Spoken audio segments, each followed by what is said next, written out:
ugiye kubyara umwana w'umuhungu. Haleluya. Ariko kandi uwo mwana azomunaziri wanje, ntihagire ugwembe ruzokwiga n'umukora ku mutwe gushika, kuko inkomezi ziwe ndazibitse mu mishatsi yiwe. Kandi uwo muhungu niwe mpagurukije ngo azobafashe kubakura mu gasuzuguro k'abansi banyu. Haleluya. Mumenye ingene mumurera, ntimukanywe biboreza. Uyu mwana avutse puri ni mission speciale.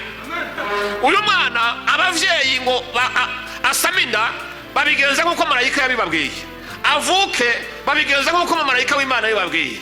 Ariko Samusoni amaze gukura, Bibiliya tubwira ngo akurana inkomezi zidasanzwe. Kuyo Samusoni ahagurutse, yahaguruka ukamenga ingabo z'igihugu zose zihagurutse, ari umuntu umwe gusa.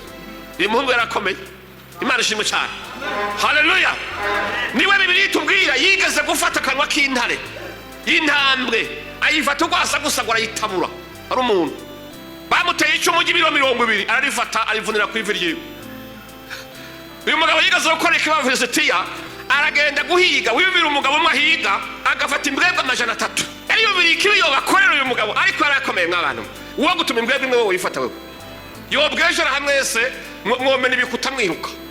Ariko Samusoni aragenda afata imbwebwe 300, ntiyazica, azifata zibona.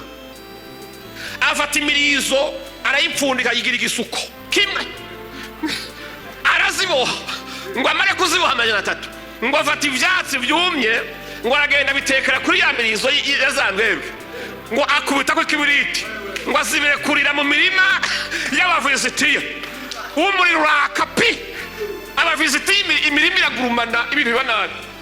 Ngo bagende kubaza bati, ibi bintu Abisirayeli bakoze nibiki? Ninde akoze ibi bintu? Batari mwene Mano, n'umutipe yitwa Samusoni. Ngo bagaba igitero baje kumurondera, ngo bagaba igitero baramuhwikira, bibaza ngo baramufata. Bafise amacumu, bafise inkinzo, bafise ubuhiri, bafise intambi n'ibindi bintu gwanisho bikomakomeye. We wari minwe gusa. Ariko ngo aho yarari, ngo hakaba ugwasaya gw'indogoba yapfuye, ugwasaya. Imana tubabarire cyane. Ngo ararutora ugwasaya, yisha Abafilisitiya ibihumbi n'ibihumbi. Abasigaye barahunga, bahungana amacumu, bahungana ubuhiri, bahungana imbugita, kubera inkomezi ziri mu kuboko k'umugabo umwe Imana yamuhaye. Uyu mugabo yarakomeye abantu b'Imana. Ariko Bibiliya tubwiye amakuru mabi kuri uyu mugabo. Agazigaza ngo abona maraya, indaya, imaraya ifise adresse. Samusoni umutima uranga, yibagira ivy'Imana yamubujije. Samusoni ngo yinjira mu nzu ya maraya, aho biba bitanguye kugenda nabi.